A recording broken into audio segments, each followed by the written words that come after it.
What's up, you guys? It's Bryna, and welcome back to another video. Today we are doing the Slow Reporter, March 2022, the month everyone, including their dog, quit YouTube. We're going to be talking about a couple different people today. Just go through the list quickly. It's going to be the Ace family, David Dobrik, Jeff Whitaker, Trisha Paytas, Casey Neistat, Kanye West, Kim Kardashian, and Pete Davidson. Emma Chamberlain, Doja Cat, Josh Peck, and Drake Bell, Dirty Dom, Will Smith, Jada Smith, and Chris Rock. There's going to be a couple things that happened this month that I don't mention just because I don't have the information on it, and I'm only talking about things that I'm aware of and that I have like all of the information on. And I want to preface that these are only my opinions. These are my opinions on the information that I have seen on the internet. And while some of the information is facts, my opinions that I speak on it are not fact. Those are they are opinion. Please do not sue me for anything I say because I do not mean it with a malicious intent. And further, please do not send any hate to anyone that I speak about in this video, anyone mentioned previously. We are not here to do that. We're just here to talk about drama and have a good time, get a little bit messy, spill a little bit of tea. Okay? Got it? Cool. Okay, let's get on with the video. So, first off, we have the Ace family. So, closer to the end of the month, they announced that they would be quitting YouTube, and I'm pretty sure that was just like a clickbait title, because at most of the video, they were just talking about like the Ace Fest, and people's opinions on that is they don't know the location, they don't know the dates, they don't know who's going to be there.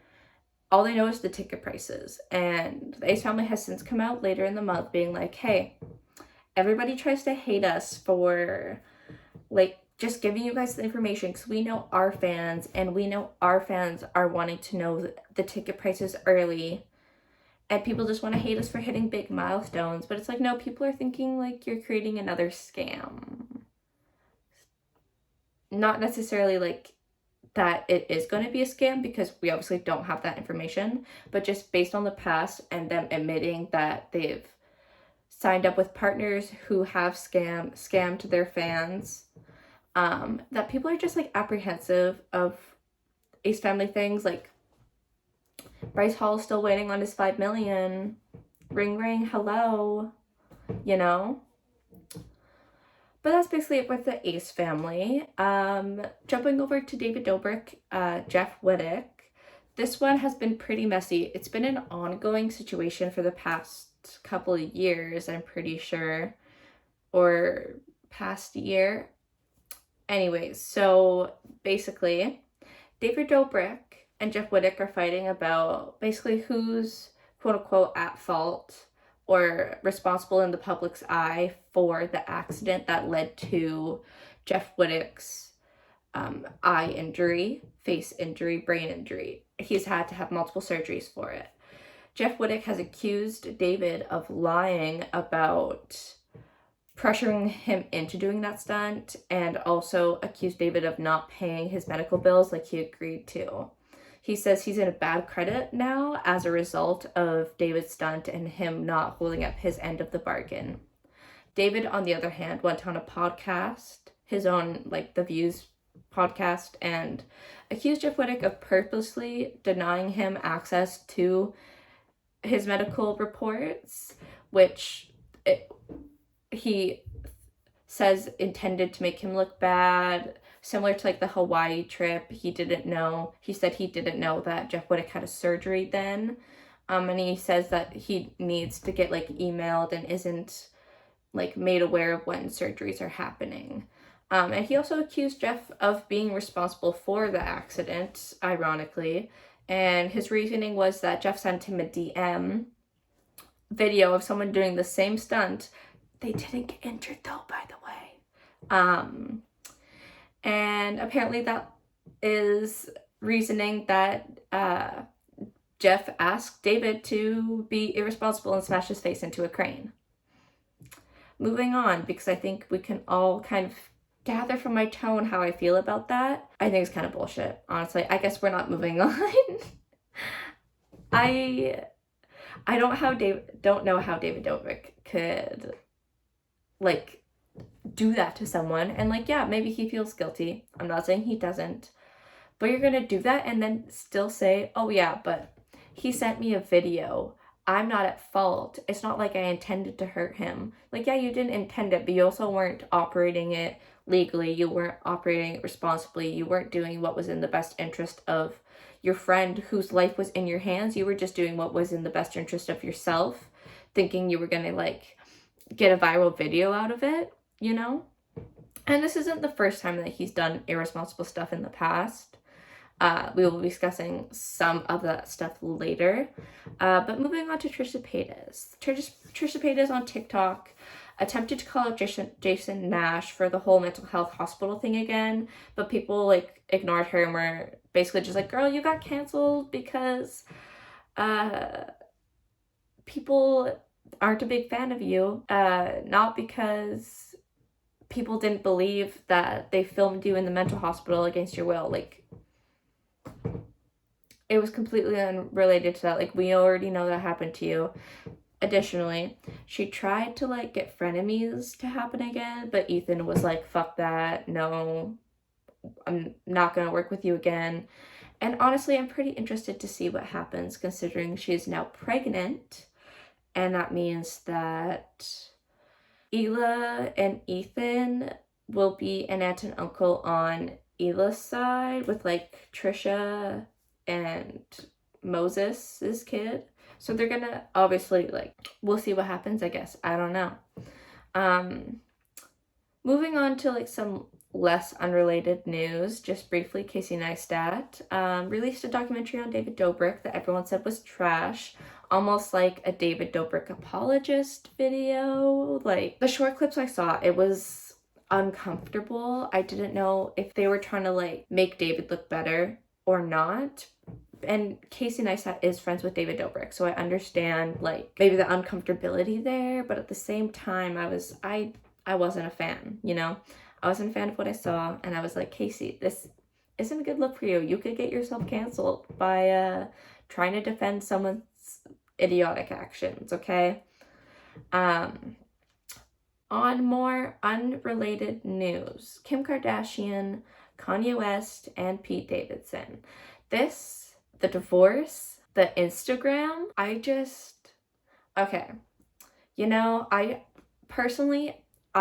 understand Kanye when he's trying to say, hey, I don't want my kids on TikTok. I don't want them on social media.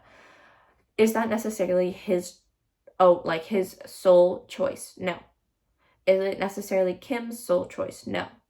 I will say, Kim does have, like, the joint account with North that she runs, that North posts on, and I don't think that, like, a parent monitoring their kids is gonna allow them to get into unsafe, like, positions. Like, North isn't gonna be, like, Snapchatting, fucking James Charles anytime soon, you know? Like, that's never gonna happen. Well, it may, and it might, because, you know, there's bad people in the world, but I'm saying, like, Kim Kardashian isn't gonna blindly allow her child to just, like, do whatever the heck and get mixed up in bad people, especially if she's in the industry herself. I bet she knows some things that the public, like myself, does not know.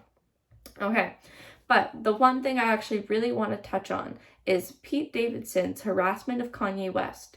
I do not defend Kanye West's post or the things that he's been saying, but I will defend him in the fact that, like, okay, basically they're both in the wrong, but it's uncalled for and unhinged of Pete to aggravate and then boast through the posting of the conversation.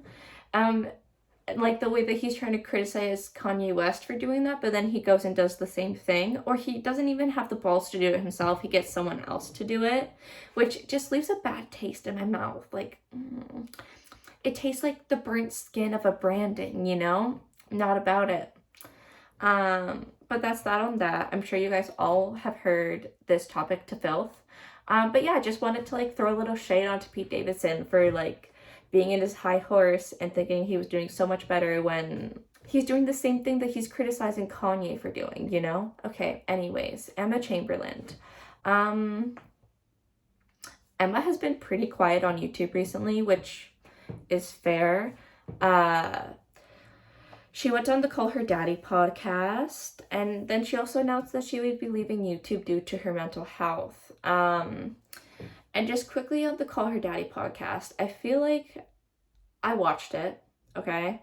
And maybe this is like a total, like, I'm gonna do a whole other video, I think, on this, because I don't know how to feel about it. And I know this came up like a couple times, and this keeps coming up for her. She was called out as a bully quite a few years back, and then someone on TikTok like did it again and was like, hey, she was a bully, this is all the ways that she bullied people, this is what I remember, like blah blah blah.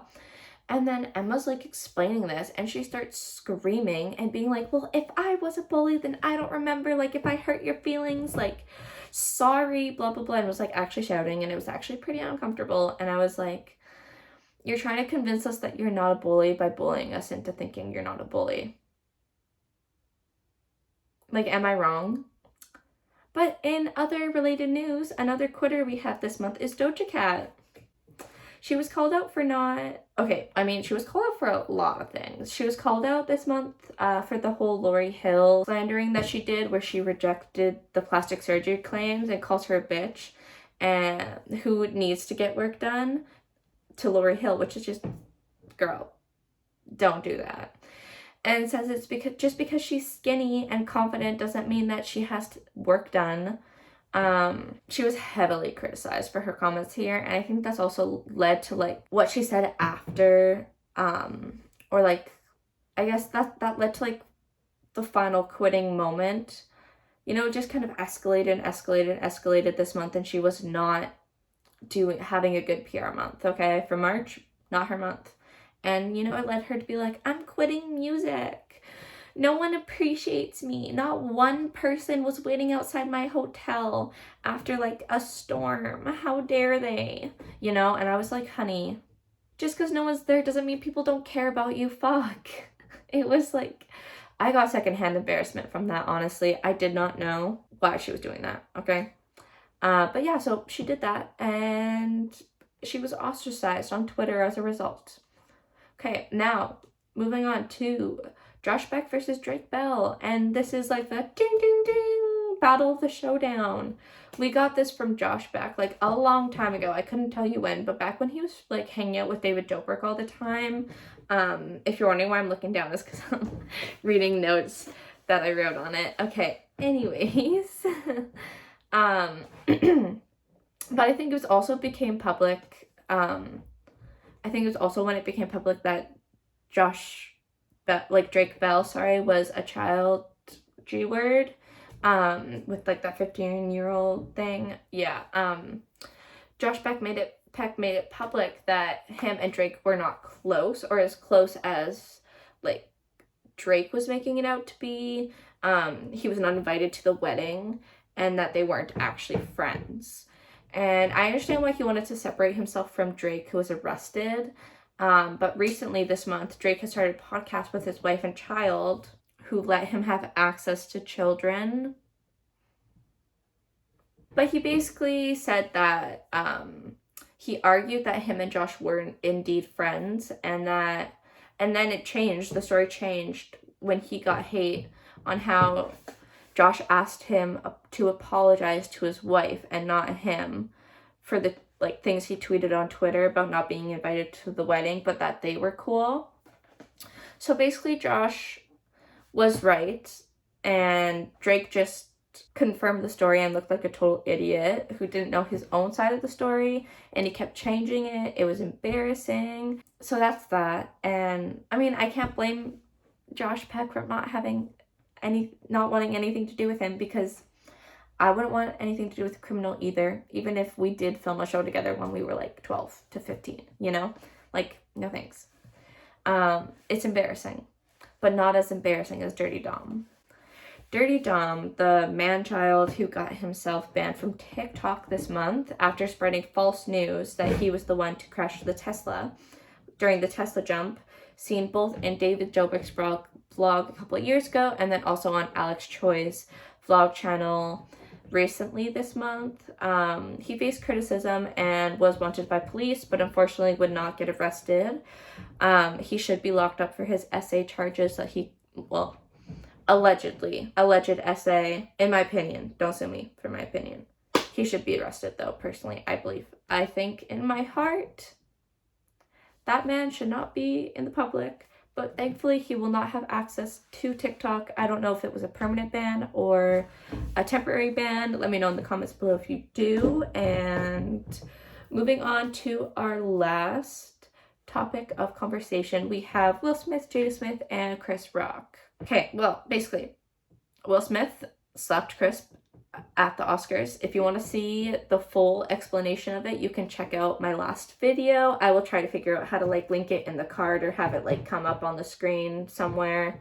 But the only thing that like I want to address is that I recently found out that there was like beef between them from the 2016 Oscars because Jada boycotted them because like apparently it was like over how like Oscars so white, but then revealed later that it was just because of Will not getting nominated for Concussion, like the really weird sport movie.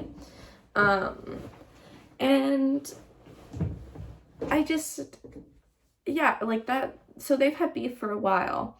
And I think interestingly, Will has been denied his Netflix docuseries that they were going to film about him as a result of his aggression and actions at the Oscars.